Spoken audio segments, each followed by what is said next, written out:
It's a very emotional journey for me. Each one of them is like I'm holding their lives in my hands when I'm working through their documents. Rachel Miller is working to uncover the history of her family. Both of her parents were surviving victims of the Holocaust. Looking through their documents has helped Miller to discover their stories. I guess historians don't see their faces. I know their faces. I know these people, and I know what they've done with their lives. Rachel is a volunteer at Washington's Holocaust Memorial Museum. She's often found there researching her family history. That's because asking her family about it was often difficult. To ask meant throwing people back in time and making them relive such horrible things. So as kids, we all knew you just didn't ask. Now, she's asking the questions in a different way.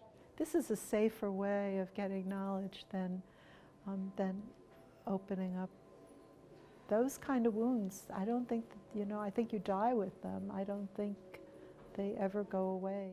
Her research, turning up the documents that define their lives during the deadliest genocide in history. This is the Auschwitz certificate of being at Auschwitz.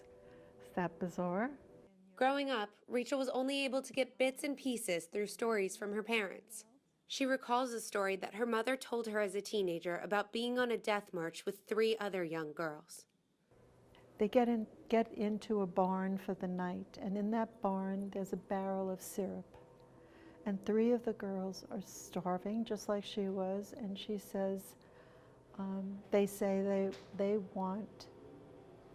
going to eat that. And my mother says, we can't. It's going to kill us. It's going to shock us. The 3 girls had the syrup, and they never woke up. And I always quip, I say, I never skipped a meal again. She says that knowing the truth is as important now as it ever has been. If you're not connecting it to real people, it's much easier to deny it. It's never just Jews. The next day it's Muslims. The next day it's some Christian group. It's somebody whose skin color is different. In Washington, Bailey Martin, CNS TV.